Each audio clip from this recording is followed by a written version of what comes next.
ভগবান কোথায় থাকেন? কোনো মন্দিরে না, ভগবান কোনো মন্দিরে থাকেন না, ভগবান কোনো মসজিদে থাকেন না, ভগবান কোনো গুরুদ্বারাই বা চার্চে থাকেন না।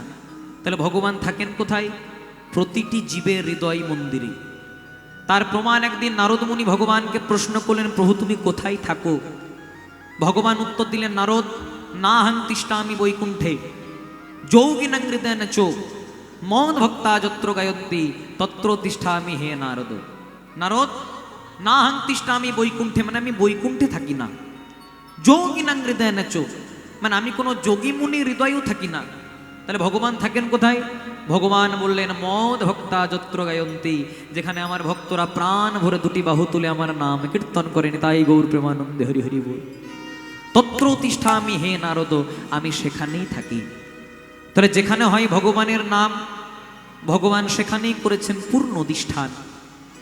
লঙ্কা থেকে যেমন তার ঝালটাকে বাদ দেওয়া যায় না, চিনি থেকে যেমন তার মিষ্টিটাকে বাদ দেওয়া যায় না, নিম থেকে যেমন তার তেতোটাকে বাদ দেওয়া যায় না, তেমনি কোনোদিনও ভগবানের নাম থেকে ভগবানকেও পৃথক করা যায় না। তাই তো বারবার করে বলছে ভগবান থাকেন কোথায়? বলছে হরি নামে, হরি নামে। কথাগুলো ধরতে হবে। হরি নামে, স্বয়ং হরি নামে। আজকে আপনাদের এই আওয়াজ বেরিয়াতে প্রত্যেক বৎসরের মতো এই বৎসর ভুবন মঙ্গল হরিনাম সংকীর্তনের আয়োজন করা হয়েছে। কীর্তন শুনতে হয় একটু একাগ্র চিত্তে। তাই কীর্তন শুরু করার আগে আপনাদের কাছে আমি হাত জোড় করে একটা নিবেদন করব, দয়া করে যতক্ষণ কীর্তন শুনবেন, শুধু আমার বলে নয়, যারই কীর্তন শুনবেন একটু মনোযোগ দিয়ে শুনবেন। কারণ কীর্তনটা বড় সেনসিটিভ সাবজেক্ট। সবার মুখেও শুনতে নাই, আবার সব জায়গাতেও শুনতে নাই, এটা আমাদেরকে জানতে হবে। সবার মুখে শুনতে নাই। আপনি যার মুখে শুনছেন তার বলার ভাবটা শুদ্ধ হতে হবে, তাকে নিজেকে শুদ্ধ হতে হবে, তবে কীর্তনটা শুনলে উপকার হবে। কীর্তন শোনো গিয়ে বৈষ্ণবের মুখে। বৈষ্ণব কাকে বলে? জাতিতে বৈষ্ণব হয় না। আপনার টাইটেল বাগদি হতে পারে, আপনার জাতি ঘোষ হতে পারে, আপনার জাতি মণ্ডল হতে পারে, আপনার জাতি নস্কর হতে পারে, কিন্তু আপনি বৈষ্ণব। কি করে? যাহারে দেখিলে মুখাই সে কৃষ্ণ নাম, জানিবে সেই হলো বৈষ্ণব প্রধান। যার মুখে থাকে নিরন্তর কৃষ্ণ নাম, জানিবে সেই হলো বৈষ্ণব প্রধান। যার মুখ নিঃসৃত বাণীতে থাকে আমার ভগবানের নাম, তিনিই হলেন সর্বশ্রেষ্ঠ বৈষ্ণব প্রণাম। নিতাই গৌর প্রেমানন্দে হরি হরি বল। হরি বল। ভগবানের কাছে একটা ঝোলা ছিল মা। ও মা, আপনার পেছনে জয় রাধে।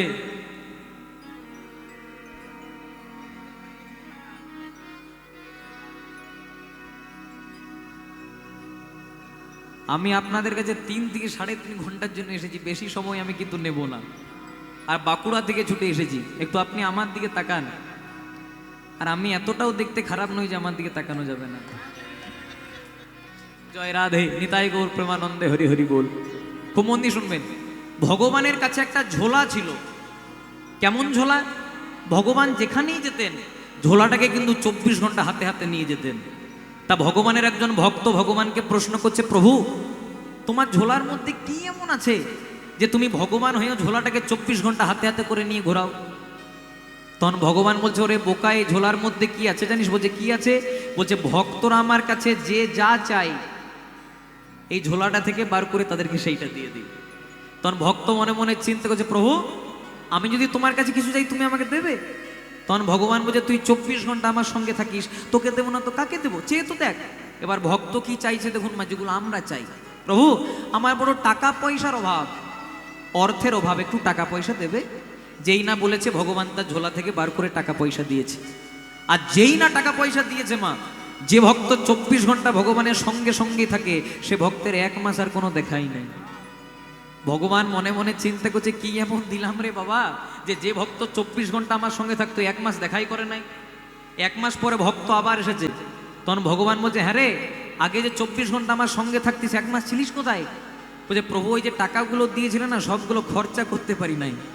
কয়েকটা পাঞ্জাব ন্যাশনাল ব্যাংকে রেখেছি, কয়েকটা SBI ব্যাংকে রেখেছি, কয়েকটা ছেলেটার নামে মিউচুয়াল ফান্ড রেখেছি, এই করতে করতেই সময় চলে গেছে 1 মাস। তা আবার কেন এসেছিস? বলছে, প্রভু টাকা পয়সা তো দিয়েছিলে, এবার যদি একটা ভালো দেখে ঘর করে দিতে খুব ভালো হতো। বলে ঘর চাই, এনে তোকে একটা আওয়াজ বেরিয়াতে 2 তলা ঘর করে দিলাম। ভগবান ঝোলা থেকে বার করে টাকা পয়সা দিয়েছে, একটা ঘর করে দিয়েছে। ভক্ত আবার এসেছে, মা বলছে প্রভু ঘরটা ভালো হয়েছে, কিন্তু আমার স্ত্রী বলছে যদি একটু টাইলস মার্বেল লাগিয়ে দিতে আরো ভালো হতো। তোর বলছে টাইলস মার্বেল লাগবে, এনে তোর ঘরের মধ্যে ইটালিয়ান মার্বেল লাগিয়ে দিলাম। টাকা পয়সা দিয়েছে, ঘর করে দিয়েছে, টাইলস মার্বেল লাগিয়ে দিয়েছে। ভগবান মনে মনে চিন্তা করছে আর বোধহয় কিছু চাইবে না। ভক্ত আবার এসেছে, বলছে প্রভু সব তো দিলে, এবার আমার ছেলেটা ওয়াসবেড়িয়া থেকে সররা হাট বলছে হেঁটে হেঁটে যেতে পারবো না, একটা গাড়ির দরকার, একটা গাড়ি দিলে ভালো হতো। বলে গাড়ি চাই, 2 চাকা নয় 4 চাকা একটা গাড়ি দিয়ে দিলাম। ভগবানের ঝোলাতে যা কিছু ছিল, ভক্ত যা যা চেয়েছে ভগবান সব কিছু উজাড় করে দিয়েছে। সব কিছু দেওয়ার পরেও ভগবানের ঝোলাতে মোটে আর একটি জিনিস পড়ে আছে। সব দিয়েছে আর মোটে একটি জিনিস পড়ে আছে। তখন ভক্ত বলছে প্রভু সব তো দিলে, আর তো মোটেই একটা জিনিস ওইটাও দিয়ে দাও। বেকার তুমি ভগবান হয়ে ওই একটা জিনিস নিয়ে ঝোলাটাতে কি করবে? তখন ভগবান বলছে শোন বাবা, তোকে সব দিয়েছি কিন্তু এই জিনিসটা দিতে পারবো না। কেন? কারণ এই জিনিসটা যদি তোকে দিয়ে দিই, তুই আর কোনোদিনও আমাকে ডাকবিই না, তুই আর আমি সমান সমান হয়ে যাব। বলছে ঠিক আছে দিতে হয় না, একটু বলে তো দাও কি আছে। বলছে হ্যাঁ বলতে পারি। বলছে কি আছে? বলছে শোন, তোকে টাকা পয়সা দিলাম, তোকে গাড়ি বাড়ি দিলাম, তোকে জমি সম্পত্তি দিলাম, জগতের যত অশান্তিগুলো সব তোকে দিলাম, কিন্তু একটা জিনিস দিই নাই, যেটা আমি সচরাচর কাউকে দিই না, যে জিনিসটার নাম হলো শান্তি। নিতাই গৌর প্রেমানন্দে হরি হরি বল, হরি বল। ভগবান শান্তি সবাইকে দেয় না মা। আপনার যত চিন্তা থাকবে, আপনার যত ব্যাংক ব্যালেন্স থাকবে, তত আপনার চিন্তা থাকবে যে বড় হয়ে বড় ছেলেটাকে কত দেব, তো ভাগে যদি কম পড়ে যায় ছোট ছেলেটার সঙ্গে হানাহানি হবে। কিন্তু আপনার যদি হারানোর মতো কিছুই না থাকে, তাহলে চিন্তা থাকবে কিসের? জয় রাধে। তাই দেখবেন কিছু কিছু মানুষ আছে যাদের প্রচুর প্রচুর টাকা, কিন্তু যতক্ষণ না রাত্রিবেলায় 2 টাকার ঘুমের ট্যাবলেট খাই, ঘুম হয় না। আবার কিছু কিছু মানুষ আছে যাদের কিচ্ছু নাই, দিনান্তে শুধু একবার আলু মাখা ভাত খায়, তাও আনন্দে চলে যায়। এটাকে বলা হয় শান্তি। শান্তি বড় লোকের মধ্যেও থাকে, আবার যাদের টাকা পয়সা কম তাদের মধ্যেও থাকে। এটা হচ্ছে শুধু মনের ব্যাপার। আর সেই কৃষ্ণ ধনে ধনী হওয়ার জন্য আজকে আপনার রাত্রি জেগে এখানে বসে আছেন। তাই বিশেষ কোনো দেরি করবো না, সবাই মিলে গাইব ভজ গৌরাঙ্গ কহ গৌরাঙ্গ লহ গৌরাঙ্গের নাম রে। ভজ গৌরাঙ্গ কহ গৌরাঙ্গ লহ গৌরাঙ্গের নাম রে। একবার ভজ গৌরাঙ্গ কহ গৌরাঙ্গ লহ গৌরাঙ্গের নাম রে। ভজ গৌরাঙ্গ কহ গৌরাঙ্গ লহ গৌরাঙ্গের নাম রে। যে জনা গৌরাঙ্গ ভজে সে হয় আমার প্রাণ। ও ভজে জনা গৌরাঙ্গ ভজে সে হয় আমার প্রাণ রে। বুঝে যে জনা গৌরাঙ্গ ভজে সে হয় আমার প্রাণ রে। মানে তোমরা কে ডাক্তার না, তোমরা কে মাস্টার না, তোমরা কি ইঞ্জিনিয়ার না, তোমরা কে ব্রাহ্মণ বৈষ্ণব শূদ্র, এগুলো দেখে লাভ নাই। যে জনা গৌরাঙ্গ ভজে সে হয় আমার প্রাণ রে। তোমার কার জন্ম আওয়াসবেড়িয়াতে, তোমার কার জন্ম সরিষা হাটে, তোমার কার জন্ম ধনবেড়িয়াতে, তোমার কার জন্ম রায়নগরে, মহাজন বলেন সেগুলো দেখে লাভ নাই। যে জনা গৌরাঙ্গ ভজে সে হয় আমার প্রাণ রে। আচ্ছা বলো তো মায়েরা, কলিযুগের ভগবান চৈতন্য মহাপ্রভু তিনি কোথায় জন্মগ্রহণ করেছিলেন? তোমরা অনেকে বেড়াতে যাও, কোথায়? নবদ্বীপে। একটু জোরে বলবেন জয় রাধে। কারণ ভাড়ার ঘর যদি ভালো হয় তবে রান্না করতে সুবিধে হয়। আপনারা ভাড়ার ঘর হয়ে বসেছেন, আমাকে যত যোগান দেবেন আমারও গাইতে সুবিধা হবে। কলিযুগের ভগবান চৈতন্য মহাপ্রভু কোথায় জন্মগ্রহণ করেছিলেন? নদিয়া নবদ্বীপে। কিন্তু জায়গাটা কোথায়? একটা নিম গাছের তলায়। দেখবেন অনেকে বলেন নিম গাছের তলায় জন্ম হয়েছিল, তাই নাকি ঠাকুরের নাম নিমাই। সেদিকে যাব না মা, কারণ নিম গাছের তলায় জন্ম নিলে যদি নিমাই হয়, আচ্ছা বলো তো জাম গাছের তলায় জন্ম নিলে কি হয়? তাহলে ভাগ্যে ভগবান জাম গাছে আসে নাই, তাছাড়া বিপদ রাখতে জায়গা ছিল না। কথাটা কেন বললাম? কলিযুগের ভগবান চৈতন্য মহাপ্রভু জন্মগ্রহণ করলেন নিম গাছের তলায়। দাপর যুগের ভগবান শ্রীকৃষ্ণ জন্মগ্রহণ করলেন কোথায়? কংসের নির্জন কারাগারে, মানে জেলখানাতে। রামকৃষ্ণ পরমহংসদেব যিনি নিজের হাতে শ্যামামা কেঠো খাইয়েছিলেন, জন্মগ্রহণ করলেন কোথায়? ঢেকিশালাতে। মায়ের চাল গম কুটতে কুটতে প্রসব যন্ত্রণা হলো, ঠাকুরের জন্ম হয়ে গেল।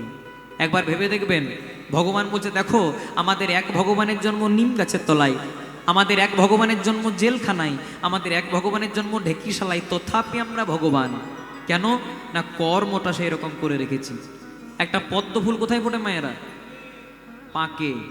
জলের মধ্যে পুকুরের মধ্যে পাক থাকে, তাতে পদ্ম ফুল ফোটে। কিন্তু বলো তো মায়েরা, গোলাপ ফুল কোথায় ফোটে? হ্যাঁ, বাবুদের বাগানে। বাবুদের বাগানে জল পেলো, সার পেলো, কীটনাশক পেলো, উপযুক্ত রক্ষা পেলো, তবে একটা গোলাপ ফুল ফুটলো। কিন্তু ভ্যালেন্টাইন্স ডের দিনে গোলাপ ব্ল্যাকে বিক্রি হলেও গোবিন্দের চরণ পাই না, মা দুর্গার চরণ পাই না। পাই কিনা পদ্ম ফুল? পদ্ম ফুলটা বলতে চাইলো দেখো আমার জন্ম বাবুদের বাগানে নয়, আমার জন্ম পাকে, তথাপি আমি মা দুর্গার চরণ পেলাম, গোবিন্দের চরণ পেলাম। কেন না কর্মটা সেই রকম করে রেখেছি। এর থেকে একটা দামি প্রসঙ্গ মনে পড়ে গেল, একটু আপনাদেরকে বলে দিই। এক দোকানে এক মালিক আর এক কর্মচারী কাজ করে। মালিকের অনেক বড় দোকান, মালিক একাই সামালতে পারছে না, কর্মচারী রেখেছে। হঠাৎ মালিকের সঙ্গে কর্মচারীর ঝামেলা হয়েছে, রেগে মেগে মালিক কর্মচারী গেলে এক থাপ্পড় মেরেছে। যেই না এক থাপ্পড় মেরেছে, কর্মচারী তো আর মালিককে মারতে পারে না, কারণ মালিকের গায়ে হাত তুলে দিলে চাকরি চলে যাবে। জয় রাধে। তো এই যে মালিক মেরেছিল, রাগটা ছিল, মালিকের গায়ে হাত তুলে নাই বাবা, বাড়িতে সে স্ত্রীর সঙ্গে ঝামেলা করেছে, বউয়ের সঙ্গে ঝামেলা করেছে। ওই যে মালিক মেরেছিল, রাগটা ছিল, রেগে মেগে স্ত্রীর গালে এক থাপ্পড় মেরেছে। এবার স্ত্রী তো আর স্বামীকে মারতে পারে না, আপনারা মারেন নাকি? এই দেখুন ক্যামেরা ঘুরছে বলে দেখিয়ে দিচ্ছে হাতে করে। হ্যাঁ পেছনে। জয় রাধে, হরে কৃষ্ণ। স্বামী তো আর স্ত্রী তো আর স্বামীকে মারতে পারে না, তাই করেছে কি, ওই যে স্বামী মেরেছিল, রাগটা ছিল, স্বামীর গায়ে হাত তোলেনি। বাড়িতে একটা বড় ছেলে ছিল, পড়াশোনা করছিল না, রেগে মেগে বড় ছেলের গালে এক থাপ্পড় মেরেছে। এবার বড় ছেলে তো আর মাকে মারতে পারে না, কারণ মা 10 মাস 10 দিন গর্ভে রেখেছে, জন্ম দিয়েছে। তাই ওই যে মা মেরেছিল, রাগটা ছিল, মায়ের গায়ে হাত তোলা নাই বাবা, বাড়িতে একটা ছোট ভাই ছিল। খেলতে খেলতে খেলতে ও আমার নিজের ভাই। জয় রাধে। ছোট ভাইয়ের গালে এক থাপ্পড় মেরেছে। এবার ছোট ভাই তো আর দাদাকে মারতে পারে না, কারণ দাদা গুরুর তুল্য। তাই ওই যে দাদা মেরেছিল, রাগটা ছিল, দাদার গায়ে হাত তোলেনি। বাড়িতে একটা পোষা কুকুর ছিল। কোথাকার জিনিস কোথায় আসছে দেখো। কুকুরটাকে রেগে মেগে এক লাথি মেরেছে। আর যেই না কুকুরটাকে এক লাথি মেরেছে, কুকুরটা দৌড়তে দৌড়তে একজনের পায়ে কামড় দিয়েছে। কার পায়ে কামড় দিয়েছে? ওই দোকানের মালিকটা যে কর্মচারীকে মেরেছে। তাহলে দেখুন, মালিক মনে মনে চিন্তা করলো, রক্তের দম্ভে, টাকা পয়সার দম্ভে হয়তো কর্মচারীর গালে এক থাপ্পড় মারলাম, কেউ কিছু করতে পারবে না। কিন্তু ওপরে খাতা কলম নিয়ে একদম সব হিসাব হচ্ছে। তাই মহাজন বললেন, ক্যা লেকে আয়া জগ মে, কি নিয়ে তুমি এসেছো পৃথিবীতে? আচ্ছা মায়েরা, যেদিন মায়ের গর্ভে এসেছিলাম কিছু এনেছিলাম? ওই যে আপনি চশমাটা পরে এসেছেন, চশমাটা এনেছিলেন? এই যে আমি পাঞ্জাবি পরে এসেছি, পাঞ্জাবিটা এনেছিলাম? কিচ্ছু আনি নাই।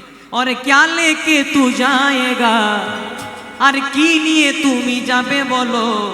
যেদিন 4 জনের কাঁধে চেপে শ্মশান ঘাটে যাবো, পরনে যদি একটা ডোর থাকে সেটাকেও খুলে দেবে। মানে আসার দিনেও খালি হাতে, যাওয়ার দিনেও খালি হাতে, শুধু একটাই জিনিস থাকবে, নাম হরি কা জপলে বন্দে ফির পিছে পছতায়েগা। হরি ओ नाम हरि का जपले बंदे फिर पीछे पछताएगा। हम हरि का जपले बंदे फिर पीछे पछताएगा। क्या लेके आया जग में, क्या लेके आया जग में, क्या लेके तू जाएगा? नाम हरि का जपले बंदे फिर पीछे पछताएगा। ओ नाम हरि का जपले बंदे फिर पीछे पछताएगा।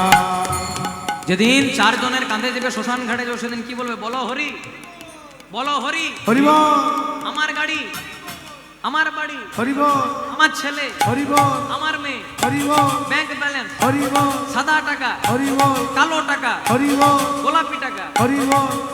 রিয়েলমি, রেডমি, আইফোন যা এনেছিলেন সব দিয়ে যেতে হবে। আসার দিনেও খালি হাতে, যাওয়ার দিনেও খালি হাতে, তাই তো আকাশ?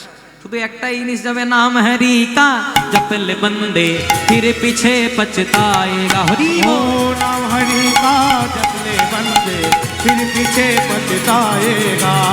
हम हरि का जपले बंदे फिर पीछे पछताएगा। बचपन बीता खेल खेल बचपन बीता खेल कूद कूद के, बचपन बीता खेल खेल में, बचपन बीता खिल खिले में, भरी जवानी तू मस्त रहा, नाम हरि का जप ले बंदे फिर पीछे पछताएगा। ओ नाम हरि का जप ले बंदे फिर पीछे पछताएगा। नाम हरि का जप ले बंदे फिर पीछे पछताएगा। আজকে আপনারা যারা যারা কীর্তন শুনতে এসেছেন খুব মন দিয়ে শুনবেন। আজকে আপনারা যারা যারা কীর্তন শুনতে এসেছেন সবাই 7 দিনের মধ্যেই মারা যাবেন। জয় রাধে। আমরা তোমরা কি এমন বলো? সেই তো আমরা কীর্তন করছি তো। মায়েরা মনে মনে চিন্তা করবে বেকার এলাম কীর্তন শুনতে। মরিতে চাহি না কেউ সুন্দর ভুবনে, যতই না না বলুন ভয় একটা আছে। জয় রাধে। হরিবাসরে দাঁড়িয়ে কোনোদিনও খারাপ কথা বলিনি আর বলবো না। আমাদের বার তো 7টিই, রবিবার, সোমবার, মঙ্গলবার, বুধবার, বৃহস্পতিবার, শুক্রবার, শনিবার। আপনি 80 বছরেই মারা যান, আপনি 50 বছরেই মারা যান, আপনি 30 বছরেই মারা যান, এই 7টা দিনের মধ্যেই ঘোরাঘুরি করতে হবে। তাই তো মহাজন বলেন রইবি যদি সামনেই চল, সামনে গেলে মঙ্গল হবে, মঙ্গল হলে বুদ্ধি বাড়বে, বুদ্ধি বাড়লে টাকা পয়সা আসবে, টাকা পয়সা এলে সুখ হবে, আর সুখে যদি গোবিন্দকে ভুলে যাস তাহলে রাহু তোরে গ্রাস করবে। বড় দামি কথা বলছে রইবি যদি সামনে চল, উত্তরটা আপনারাই দেবেন। রইবি যদি সামনে চল, রইবি মানে রবিবার, তাহলে সামনে চল মানে সোমবার, সামনে গেলে মঙ্গল হবে মানে কি বার? মঙ্গলবার, মঙ্গল হলে বুদ্ধি বাড়বে, বুধবার, বুদ্ধি বাড়লে টাকা পয়সা আসবে, বৃহস্পতিবার, বৃহস্পতি এলে সুখ হবে, আর সুখে যদি চিন্তা করি আই এম গড, আমার শরীরের বল, আমার রক্তের বল, আমার রাজনীতির বল রাখ বাবা তোর হরি বল, তাহলে শনিবারের দিন একদম রেডি হয়ে আছে। কৃষ্ণ নাম করজি বার সব মিছে, আর পোলাইতে পতনাই শুধু জম আছে পিছে। ব্যাংকে টাকা রাখলে যেমন টাকার সুদ পাওয়া যায়, তেমনি ভক্তির ব্যাংকে যদি নয়ন জল রূপী টাকা রাখেন, যেদিন আপনার সুদের সময় হবে, জম আসার আগে পরমানন্দ গোবিন্দ আপনার হাতটাকে ধরে এপার থেকে ওপারে নিয়ে চলে যাবেন। তাই গৌর প্রেমানন্দে হরি হরি বল। এই যে আমরা মানব জন্ম পেয়েছি না মা, এটা বড় দুর্লভ জন্ম। ভগবান পর্যন্ত মানুষ হতে চাই। যদি বলেন কেন? ভগবান যুগে যুগে মানুষ হয়ে নেমে এসেছেন, তার একটাই কারণ, মানুষ যদি ভগবান না হতেন তাহলে কোনোদিনও নয়ন জলে গৌর বলে কাঁদতে পারতেন না। তিনি নিজে গৌর, কিন্তু গৌর হয়ে কখনো বা রাধার ভাব, কখনো বা কৃষ্ণের ভাব, কখনো তিনি আপনি নেচে জগৎকে নাচালেন, কখনো তিনি আপনি কেঁদে জগৎকে কাঁদালেন এবং সকলকে ভাসিয়ে দিলেন হরি নাম প্রেমের বন্যায়। পণ্ডিত পড়ুয়া যারা আমারে না মানে, তারা মোর উপদেশ নাহি লয়। চারি বেদ ষড়দর্শন পড়িয়া যেজন, সে যদি গৌরাঙ্গ নাহি ভজে। বৃথা তার অধ্যায়ন লোচন বিহীন জন, দরপনে অন্ধের কিবা কাজে। জয় রাধে। মনে করুন কেউ যদি অন্ধ হয়, তাকে যদি আয়না দেওয়া হয়, অন্ধের কি আয়নাতে কোনো কাজ হবে? কোনো কাজ হবে না। তেমনি আপনি 4 বেদ পড়েছেন, ষড় দর্শন পড়েছেন, তথাপি যদি গৌর চরণাশ্রয় না করেন তাহলে কোনোদিনও কিঞ্চিত ভক্তি আপনার মধ্যে আসবে না। নর্দমাতে যে জল থাকে তাকে বলে নর্দমার জল, পুকুরে যে জল থাকে তাকে বলে পুকুরের জল, টাইম কলে যে জল থাকে তাকে বলে টাইম কলের জল। কিন্তু নর্দমার জল, পুকুরের জল, কলের জল যদি কোনোদিনও ভাগ্যক্রমে সুরধ্বনি গঙ্গায় গিয়ে পতিত হয়, সেটার নাম টাইম কলের জলও থাকে না, সেটার নাম নর্দমার জলও থাকে না, সেটার নাম পুকুরের জলও থাকে না, তার নাম হয়ে যায় সুরধ্বনি গঙ্গার জল। তাই সময় পেলেই আপনাদের সামনেই গঙ্গা, অন্তত একবার মাথাটাকে চুপিয়ে আসবেন। এর বড় দামি তত্ত্ব আছে। শয়ন উত্থান পাশ মোড়া, তাতে আবার ভীমে ছোড়া। পাগলার 14 পাগলিরা টিহা বুঝে কাল কাট, এটা খোনার বচন। দুটো ছেলের জন্মদিন পালনে যেন না হয় ভিন, তাও যদি না পারিস বাবা তবে ভৈয়ার ঘালে ডুবে মরিস। খুব মন দিয়ে শুনবেন। শয়ন উত্থান পাশ মোড়া, তাতে আবার ভীমে ছোড়া। এর আগে আমার মৌমিতাদি একাদশীর নিয়ে কথা বলছিল। এর একাদশীর একটা একাদশীর কথা বলেছে, আমি শুধু একটু তার পরেরটা বলবো। জয় রাধে। একাদশী করেন আপনারা? আচ্ছা, কারা কারা কোন হাত তুলতে পারেন? বাহ, জয় রাধে। আপনাদের কাছে আমি হাত জোড় করে একটা নিবেদন করব, যারা একাদশী করেন খুব ভালো, আর যারা করেন না অন্তত একাদশীটি করবেন। কারণ যে সংসারে একাদশী হয় সে সংসারে অন্য কিছু করার প্রয়োজন হয় না। একাদশী কটি? 1 মাসে 2টি, তাহলে 12 মাসে 12 দুগুণে 24টি। যে বছর মলমাস হয় আরো 2টি বেড়ে 26টি। জয় রাধে। সব বলবো, চিন্তা নাই। হরে কৃষ্ণ। যে বছর মলমাস হয় আরো 2টি বেড়ে 26টি। মহাজন বললেন 24টা বা 26টি একাদশী করতে না পারলেও অন্তত 4টি একাদশী করো। শয়ন উত্থান পাশ মোড়া, তাতে আবার ভীমে ঝোড়া। মানে শয়ন একাদশী, উত্থান একাদশী, পার্শ্ব একাদশী আর ভৈমী বা ভীম একাদশী। মহাজন বললেন বাবারে, এগুলো যদি না করতে পারিস তাহলে পাগলার 14 পাগলিরা টিহা বুঝে কাল কাট। পাগলার 14 মানে আপনারা সবাই করেন, শুধু একটু ধরিয়ে দেবো আমি। শিবরাত্রি। পাগলার 14 মানে শিবরাত্রি করো মায়েরা? বাহ। আচ্ছা বলো তো, পাগলা যদি শিব হয় পাগলি কি হবে? মা দুর্গা। পাগলার 14 মানে শিবরাত্রি, আর পাগলিরাট মানে দুর্গাষ্টমী। মহাজন বলেন বাবারে, এগুলো যদি না করতে পারিস তাহলে 2টো ছেলের জন্মদিন পালনে যেন না হয় ভিন। জয় রাধে। 2টো ছেলের জন্মদিন, প্রথম ছেলে রাম, রামের জন্ম রাম নবমী। আজকে বাংলা মাসের 6 তারিখ, 12টা পেরিয়ে গেছে বোধ হয়, মানে বাংলা মাসের 7 তারিখ হয়ে গেছে। জয় রাধে। এই চৈত্র মাসের 12 তারিখ রামনবমী ব্রত। একটু রামনবমী ব্রতটা উদযাপন করবেন। কিন্তু আমাদের হিন্দু সনাতনীদের একটা বড় খারাপ জিনিস, অপরাধ মার্জনা করবেন যদি কারো খারাপ লাগে, যারা মুসলমান ভাই সবাই কিন্তু ঈদে রোজা রাখে, কিন্তু প্রত্যেকটা হিন্দু রামনবমী করে না। এটা আমাদের বড় লজ্জার ব্যাপার। যে রাম শেখালো পিতৃসত্য পালন করবার জন্য বনবাসে যেতে হয়, যে রাম বাবার জন্য 14 বছরের জন্য সিংহাসনটাকে জলাঞ্জলি দিয়ে দিল, সে রামের চরণে যদি প্রণাম করতে না পারেন আমাদের বড় অপরাধ হয়ে যাবে। তাই এই 12 তারিখ রামনবমী ব্রতটা অন্তত উদযাপন করবেন। জয় রাধে। আবার বেশি রাম রাম বললে বলবে বিজেপি করে। জয় রাধে। এখানে পরিষ্কার করে দেওয়া ভালো, রাম না বিজেপির, রাম না তৃণমূলের, রাম না কংগ্রেসের, রাম না সিপিএমের, রাম হলো রাম ভক্তদের। বাবা মা যখন মারা যায় কি বলে? রাম নাম सत्य है, রাম নাম सत्य है, রাম নাম। सत्य है। তার মানে কি তারা বিজেপি করে? এসব কথা একদম বলবেন না। রামকে যেমন ভালোবাসবেন, জগন্নাথকে তেমন ভালোবাসবেন, সেগুলো তো আমাদের হিন্দুদেরই দেবতা। ভগবান নিয়ে আমাদেরকে বিভেদ করার কোনো দরকার নাই। অন্তরে ভক্তি থাকবেন। আপনি যে কোনো পার্টির হতে পারেন, কিন্তু অন্তরে ভক্তি থাকলে ভগবানের চরণে যদি প্রণাম করতে পারেন আমাদের মানব জন্মটা ধন্য হয়ে যাবে। তাহলে 2টো ছেলের জন্মদিন পালনে যেন না হয় ভিন। 2টো ছেলে, প্রথম ছেলে রাম, রামের জন্ম রামনবমী, আর তারপরে ছেলে কৃষ্ণ, কৃষ্ণের জন্ম জন্মাষ্টমী। আর মহাজন বলেন বাবারে, কিছুই যদি না পারিস তবে ভৈগ্যার ঘালে ডুবে মরিস। মানে ভগীরথের আহ্বানে গঙ্গা নেমে এসেছিল পৃথিবীতে, যদি গঙ্গাতে অবগাহন করতে পারেন আমাদের মানব জনমটা ধন্য হয়ে যায়। তো এই যে মানব জনম বড় দুর্লভ জনম, আবার মানব জনম হবে কি না হয় এর কোনো গ্যারেন্টি নাই। আপনার হয়তো মানুষ কুলে জন্ম হয়েছে, কিন্তু কর্মটা আপনার কুকুরের মতো, আপনাকে পরবর্তী জন্মে কুকুর হয়ে জন্ম নিতে হবে। আবার আপনি মানুষে জন্ম নিয়েছেন, কর্মটা আপনার ভগবানের মতো, দেবতার মতো, আপনাকে আর পৃথিবীতে আসতে হবে না, বৈকুণ্ঠ ধামে ভগবানের চরণ পাবেন। জয় রাধে। তাই এই মানব জন্ম পাওয়ার আগে আমরা কতবার জন্মগ্রহণ করলাম জলজ প্রাণীতে, সাপ হলাম, ব্যাঙ হলাম, কুমির হলাম, মাছ হলাম, কিন্তু মুক্তি পেলাম কবে? তোমাদের সকলের বাড়িতে আছে মায়েরা, তোমরা সন্ধেবেলায় বাজাও শঙ্খ বা শাঁখ। যেদিন আমরা শঙ্খরূপে জন্মগ্রহণ করলাম আর শঙ্খটা আমার গোবিন্দ সেবাই বেজে গেল, সেদিন আমাদের উদ্ভিদ জন্ম হতে মুক্তি হয়ে গেল। তারপর কতবার জন্মগ্রহণ করলাম আমরা গাছপালা রূপে, আম গাছ, জাম গাছ, কাঁঠাল গাছ, পেয়ারা গাছ, অনেক গাছ হলাম, কিন্তু মুক্তি পেলাম কবে? যেদিন হিন্দু সনাতনীর ঘরে তুলসী বৃক্ষরূপে জন্মগ্রহণ করলাম। গোবিন্দকে সেবা দিতে কি লাগে? তুলসী পাতা, গঙ্গার জল। মহাজন বললেন তোমার বাড়িতে যদি তুলসী পাতা নাও থাকে তাহলে মন তুলসী, মানে মনটাকে তুলসীর মতো পবিত্র করতে হবে। আর জল তো ভগবান দিয়েই দিলেন, দক্ষিণ নয়নে গঙ্গার জল, বাম নয়নে যমুনার জল।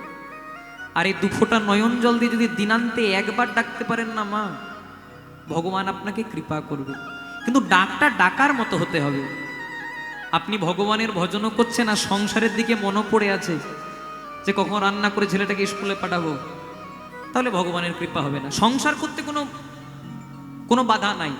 ওই যে নরোত্তম দাস ঠাকুর বলেছেন না, বনেতে বা গৃহেতে থাকো তুমি হাগৌরাঙ্গ বলে ডাকো, কিন্তু ভজনটা ভজনের মতো করতে হবে। সংসারে যেমন আপনি মন দেবেন, তেমনি আপনাকে কিন্তু ভগবানের জন্য কিছুটা হলেও মনটা বাঁচিয়ে রাখতে হবে। তাহলে যেদিন আমরা তুলসী বৃক্ষরূপে জন্মগ্রহণ করলাম, আর তুলসী পাতাটাই আমার গোবিন্দ সেবাই লেগে গেল, সেদিন আমাদের উদ্ভিদ জন্ম হতে মুক্তি হয়ে গেল। তারপর কতবার জন্মগ্রহণ করলাম পাখি রূপে, টিয়া পাখি, কাকাতুয়া, ময়না, চড়ুই, অনেক পাখি হলাম, কিন্তু মুক্তি পেলাম কবে মায়েরা? ন্যাশনাল বার্ড, জাতীয় পাখি, কি নাম? ময়ূর। যদি ক্যালেন্ডারে শ্রীকৃষ্ণের ছবি দেখেন বা মন্দিরের ভেতরে শ্রীকৃষ্ণের বিগ্রহ দেখেন, কৃষ্ণের মাথাতে কিসের পাখা? ময়ূরের পাখা। তাহলে ময়ূরের পাখাটা যখন আমার গোবিন্দ সেবাই লেগে গেল, সেদিন আমাদের পাখি জন্ম হতে মুক্তি হয়ে গেল। তারপর কতবার জন্মগ্রহণ করলাম পশুরূপে, বাঘ হলাম, সিংহ হলাম, কুকুর হলাম, বেড়াল হলাম। মনে করুন আপনার সঙ্গে কারো ঝগড়া হয়েছে, আর তাকে আপনি কুকুরের বাচ্চা বলে দিয়েছেন, কি হবে? বলেন বলেন, সাহস করে বলেন। হ্যাঁ, আপনাকে ঘরে যেতে দেবে না, সামনাসামনি হসপিটাল হলে ভর্তিও হতে পারে। জয় রাধে। যদি আপনি কুকুরের বাচ্চা বলে দেন, আর কারোর সঙ্গে আপনার ঝামেলা হয়েছে, তাকে আপনি বাঘের বাচ্চা বলে দিলেন, আর ঝামেলাই হবে না কোনোদিন। জয় রাধে। কিন্তু আমরা এটা বুঝলাম না যে বাঘের বাচ্চাই বলুক আর কুকুরের বাচ্চাই বলুক, শেষমেশ দুটোই জানোয়ার, এটা আমরা বুঝলাম না। শুধু এগুলো নিয়ে মাতামাতি করে গেলাম। তাহলে বাঘ হলাম, সিংহ হলাম, কুকুর হলাম, বেড়াল হলাম, কিন্তু মুক্তি পেলাম কবে? হ্যাঁ, যেদিন হিন্দু সনাতনীর ঘরে গাভীর রূপে জন্মগ্রহণ করলাম, আর গাভীর মলমূত্রটা আমার গোবিন্দ সেবাই লেগে গেল। মানব জন্মের চেয়েও পবিত্র জন্ম গাভী জন্ম। যদি বলেন কি করে? গাভীর মলমূত্রটাও গোবিন্দ সেবাই লাগে, সেটা কিন্তু মানুষের লাগে না। তাহলে যার মলমূত্র গোবিন্দ সেবাতে লাগলো, সেটা কম দামি জন্ম মায়েরা। কিন্তু গাভীর মাথা থেকে পা পর্যন্ত সবটাই গোবিন্দ সেবাই লেগে গেল, কিন্তু গাভী বদন দিয়ে হরি নাম বলতে পারল না। তারপর ভগবান আমাদেরকে দিলেন হরি বলার মতো জন্ম, যেটা আপনারা পেয়েছেন, যেটা আমি পেয়েছি, যেটা আর 4-5টা লোকে পেয়েছি। আমরা যখন মায়ের গর্ভে থাকি কেমন করে থাকি? হেড মুন্ডে, মানে মাথাটাকে নিচ দিক করে, পাগুলো উপর দিক করে। মায়ের গর্ভে কতদিন থাকি গো? 10 মাস 10 দিন। যদিও একটা সন্তানের পূর্ণ রূপ পেতে 2.5 থেকে 3 মাস লাগে, মানে 7 থেকে 8টা মাস আমরা মাথাটাকে নিচ দিক করে, পাগুলো উপর দিক করে থাকি। এই যন্ত্রণা সহ্য করতে করতে ভগবানকে বলি, প্রভু গো, এত তো যন্ত্রণা দিলে, এবার অন্তত পৃথিবীর মুখটা দেখাও। সেদিন ভগবান হাতটাকে ধরে পড়ে বলে, ঠিক আছে পৃথিবীতে না হয় পাঠাবো, কিন্তু পৃথিবীতে কি আমায় ভুলে যাবি না তো? সেদিন ভগবানকে কথা দিয়ে আসি, প্রভু একবার যেতে দাও, 24 ঘন্টা তোমার নামই করব। তখন ভগবান বলল, বাবা একটু কম বল, অন্তত 2 ঘন্টা কমা। খেতে সময় লাগবে, ঘুমাতে সময় লাগবে, স্নান করতে সময় লাগবে, কার শাশুড়ির সঙ্গে বৌমার ঝগড়া হচ্ছে গুলো দেখতে সময় লাগবে। ঠিক ঠিক ঠিক। কার ঘরে কি হলো গো? হ্যাঁ, জয় রাধে। যদি ফাঁকা জায়গায় বসে থাকি, 100% লোকের মধ্যে 10% লোক ভগবানের নাম করে, আর 90% লোক শাশুড়ির সঙ্গে বৌমা ঝামেলা হচ্ছে, জানো? ওর ঘরে ছেলেটাই তো ঠিক নাই, তাই আলাদা হয়ে গেছে। এগুলো আমরা করে বেড়াই। কিন্তু মহাজন বললেন, জনমটা দিয়েছি হরি বলার জন্য। হাতে করো গৃহকাম, মুখে বলো হরি, আর অনায়াসে পেরিয়ে যাবে একদিন ভব সিন্ধু পার। তাই বারবার করে বলছে, যে জনা গো রাঙ্গ ভজে, সে হয় আমার প্রাণ। ও গো যে জনা গো রাঙ্গ ভজে, সে হয় আমার প্রাণ রে। দিন গেলে হা গৌরাঙ্গ, যে বলে একবার রে। দিন গেলে হা গৌরাঙ্গ, যে বলে একবার রে। প্রভাত কালে হা গৌরাঙ্গ, যে বলে একবার রে।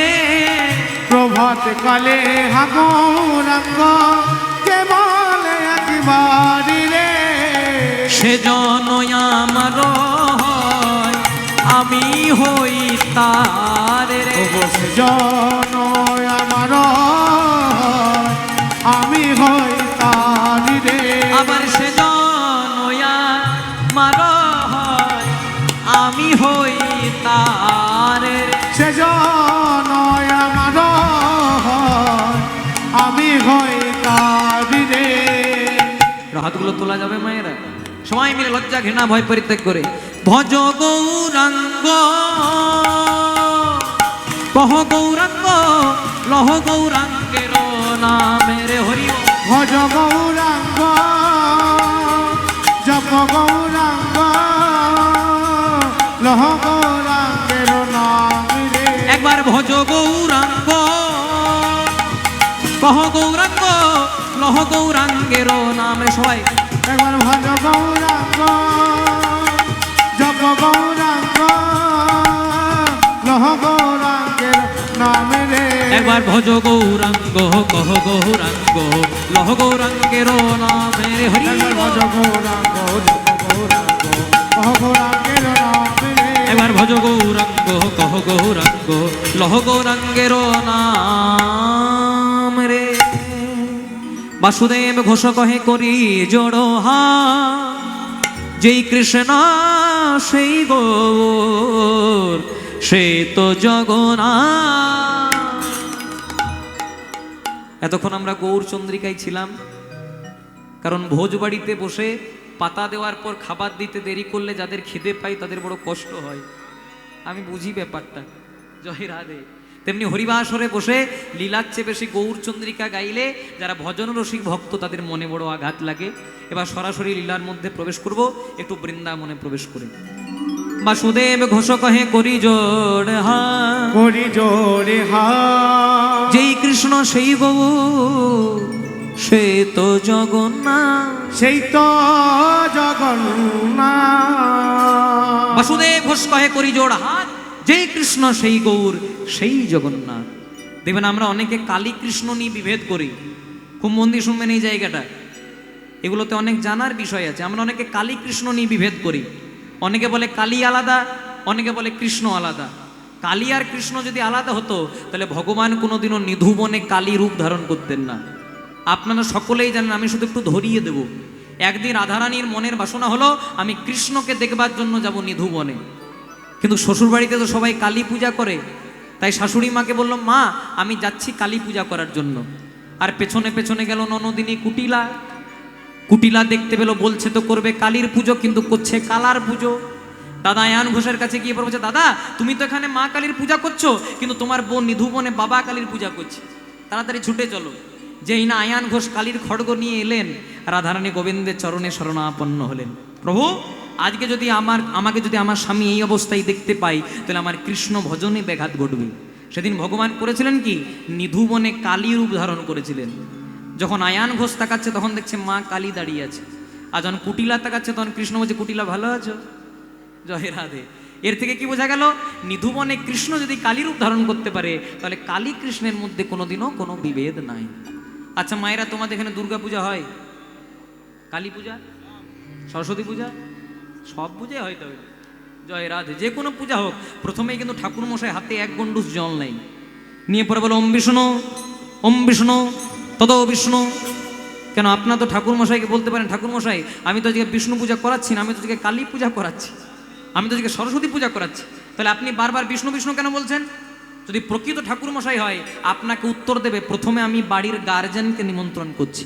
বাড়ির অভিভাবককে নিমন্ত্রণ করলে, বাড়ির গার্জেনকে নিমন্ত্রণ করলে যেমন বাড়ির সব সদস্যদেরকে নিমন্ত্রণ করা হয়ে যায়, তেমনি কলিকালে যদি কেউ কৃষ্ণ ভজন করে তার হিন্দুদের 33 কোটি দেব দেবতা সকলের ভজন করা হয়ে যায়। নিতাই গৌর প্রেমানন্দ হরি। পূজাগুলো শুনতে হবে। পূজা চলতে চলতে ঠাকুর মশাই বলবে মাধব মাধব বাঁচি, মাধব মাধব হৃদি। করাচ্ছেন কালী পূজা কিন্তু ডাকছে কাকে? মাধবকে, মানে কৃষ্ণকে। করাচ্ছেন সরস্বতী পূজা, ডাকছে কাকে? মাধবকে। আবার পূজা চলতে চলতে ঠাকুর মশাই বলবে আবাহন ন জানামি নৈব জানামি পূজনম বিসর্জন ন জানামি ক্ষমা পরমেশ্বর। আবাহন ন জানামি মানে আমি তোমার আবাহন জানি না, মানে তোমাকে ডাকতে জানি না। নৈব জানামি পূজনম মানে তোমার পূজাও জানি না। আর যদি ডাকতে জানি না, পূজা জানি না, তো বিসর্জনও জানি না। ক্ষমা পরমেশ্বর, সেই ক্ষমাটা চাইছে গোবিন্দের কাছে। আর পূজার শেষটা দেখবেন এটা সবচেয়ে গুরুত্বপূর্ণ জায়গা। আপনি কালী পূজাই করুন, দুর্গা পূজাই করুন, সরস্বতী পূজাই করুন, ঠাকুরমশাই শেষ মন্ত্র কি বলবে? সর্ব পাপ নারায়ণ চরণে সমর্পয়ত। মানে এতক্ষণ পূজা করতে করতে আমার বা আমার যজমানের যদি কোনো ভুল ত্রুটি হয়ে থাকে, হে নারায়ণ ক্ষমা করো। তাহলে করাচ্ছেন কালী পূজা, করাচ্ছেন দুর্গা পূজা, করাচ্ছেন সরস্বতী পূজা, সব পূজা করাতে গিয়ে আগেও নারায়ণ, পেছনেও নারায়ণ, ডান দিকেও নারায়ণ, বাঁ দিকেও নারায়ণ, তাহলে কট লাইনে কেন হাঁটবেন? ডাইরেক্ট মেল লাইনে হাঁটুন, গোবিন্দকে ডাকুন, তাহলেই কৃপা হয়ে যাবে।